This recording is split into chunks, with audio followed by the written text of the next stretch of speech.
My dear student, I am starting chapter 10 for class 7 in science. Name of chapter is respiration in organism. Means जीवों में श्वसन, अर्थात जीवों में सांस लेने की प्रक्रिया. In video first we study about the respiration. देखिए, इससे पहले हमें जानकारी होनी चाहिए कि कई बार हम बहुत हैवी एक्सरसाइज करते हैं, भागते हैं, वेट लिफ्टिंग करते हैं या साइकिलिंग करते हैं, तो हमारी ब्रीथिंग तेज हो जाती है, अर्थात हम ब्रीथिंग रैपिडली करने लगते हैं. ठीक है. अब ब्रीथिंग रैपिडली क्यों करते हैं, ये भी एक समझना ज़रूरी है. तो अब इस चैप्टर में हम इसी बात की स्टडी करेंगे कि भाई ब्रीथिंग क्यों आवश्यक है, ब्रीथिंग से क्या फ़ायदे होते हैं. तो बच्चों, ब्रीथिंग जो है वो एक रेस्पायरेशन का ही भाग है. ठीक है. Breathing is a part of respiration. अब बच्चों, जो फर्स्ट टॉपिक है, वाई डू वी रेस्पायर, हम रेस्पायरेशन क्यों करते हैं. देखिए, इससे पहले ज़रूरी ये है कि हमारा जो बॉडी है वो सेल से निर्मित है. सेल मीन कोशिका, हिंदी में इसको कोशिका कहते हैं बच्चों. चाहे वो बड़ा जीव है कोई या छोटा है कोई भी जीव, तो ऐसी स्थिति में सभी जीव, चाहे वो बड़े हैं छोटे हैं, चाहे पेड़ पौधे हैं, सभी के सभी सेल से निर्मित होते हैं. So the cell is the structural and functional unit of the body. ठीक है. तो अब बच्चों, माइक्रोस्कोपिक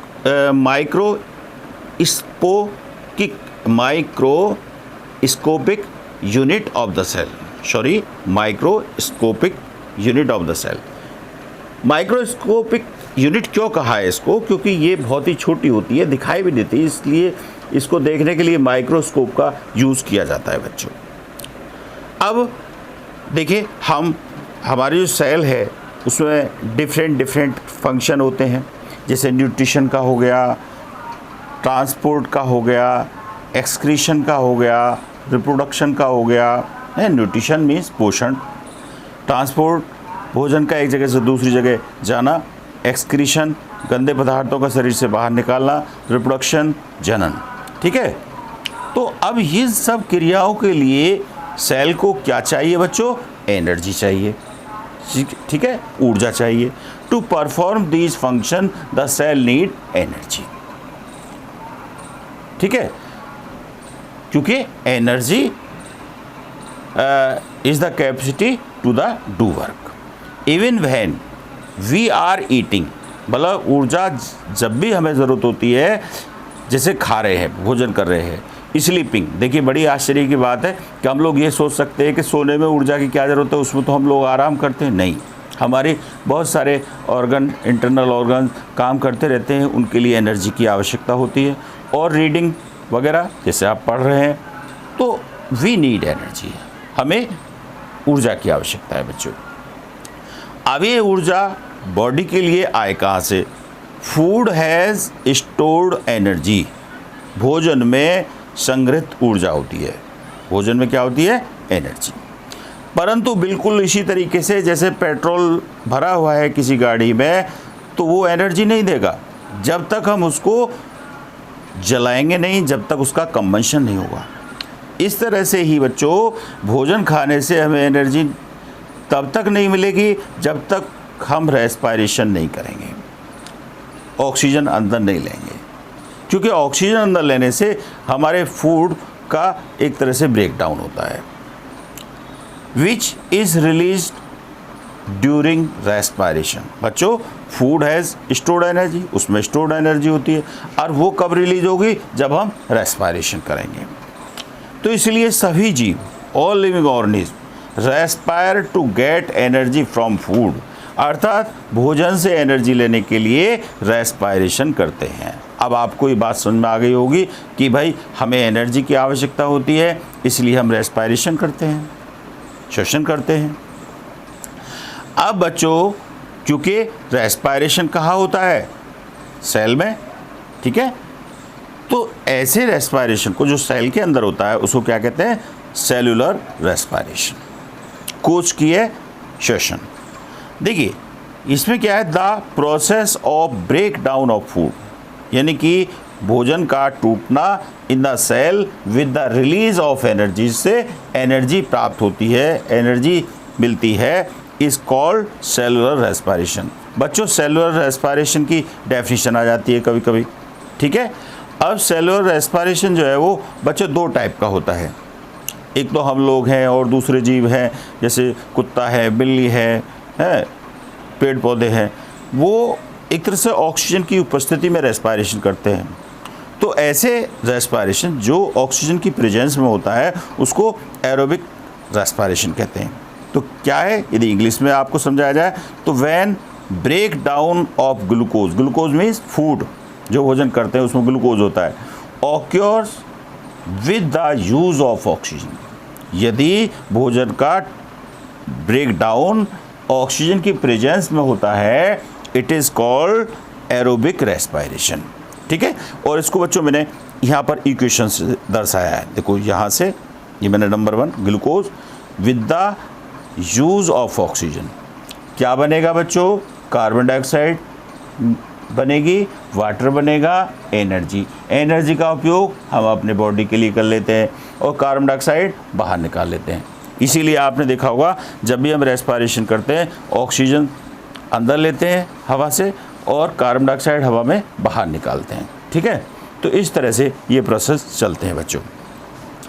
अब ऐसा भी हो सकता है बच्चों, कुछ जीव जो माइक्रोस्कोपिक ऑर्गेनिज्म हैं उनमें रेस्पायरेशन विदाउट ऑक्सीजन के द्वारा भी होता है, समझे, यानी कि ऑक्सीजन की आवश्यकता नहीं होती उन्हें।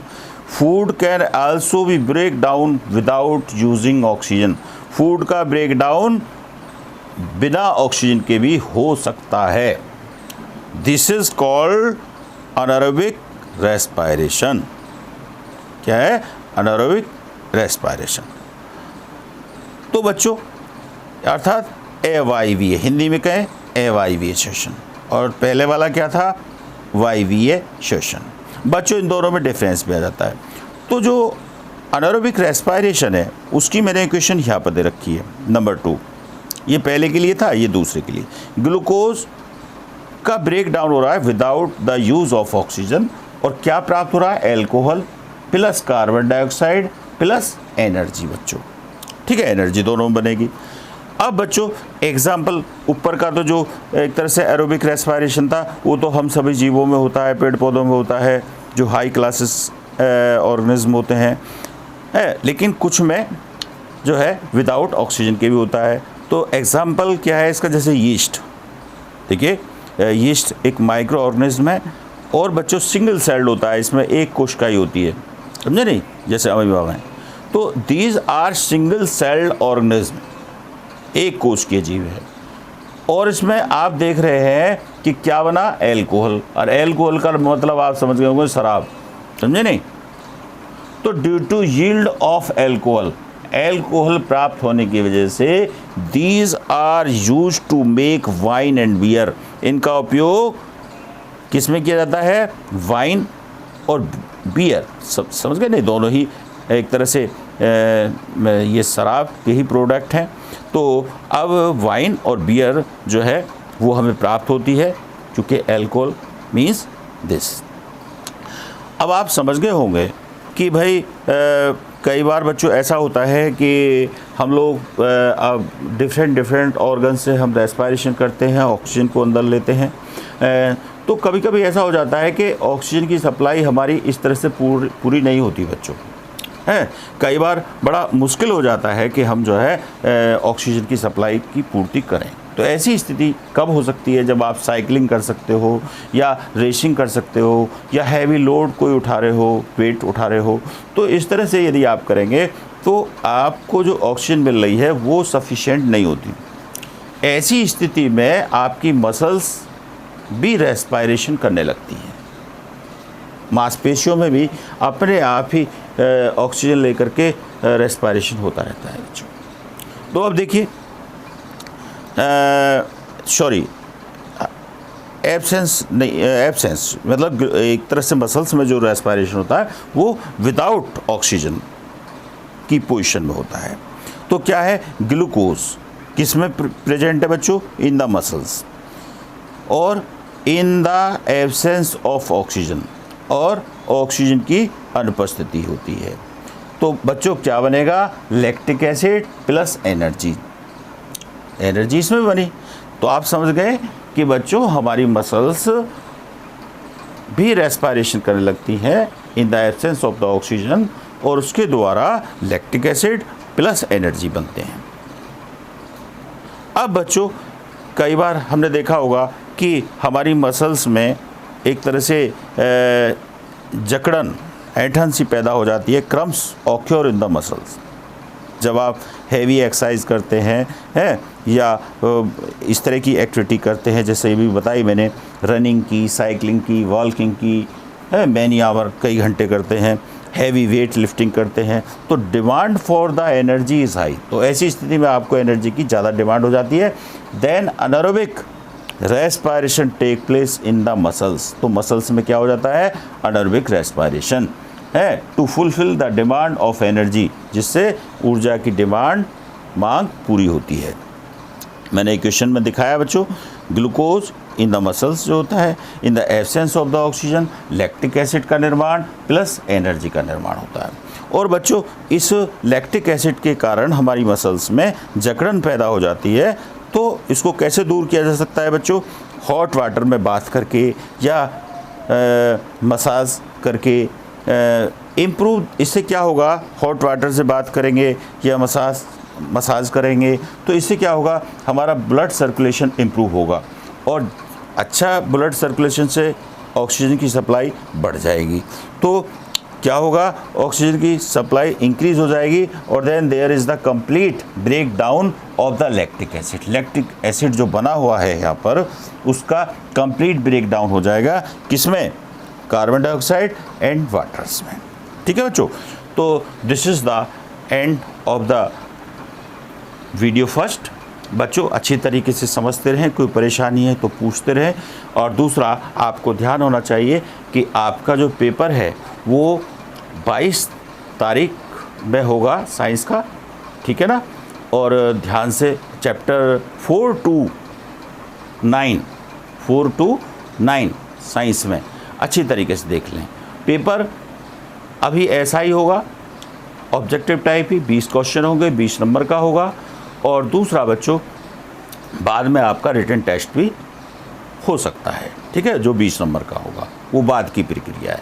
तो इस तरह से बच्चों 4 to 9 चैप्टर अच्छी तरीके से याद कर लें, बीच में से भी पढ़ें उनको, ताकि आपके MCQ ठीक हो सके है। और बुक वर्क, क्वेश्चन आंसर अच्छी तरीके से, कुछ छोड़ो मत, ठीक है, ताकि आपके मार्क्स पूरे आ सकें। गुड माय डियर स्टूडेंट, और कोई प्रॉब्लम है तो आप फ़ोन करके मुझे पूछ सकते हैं। Thank you.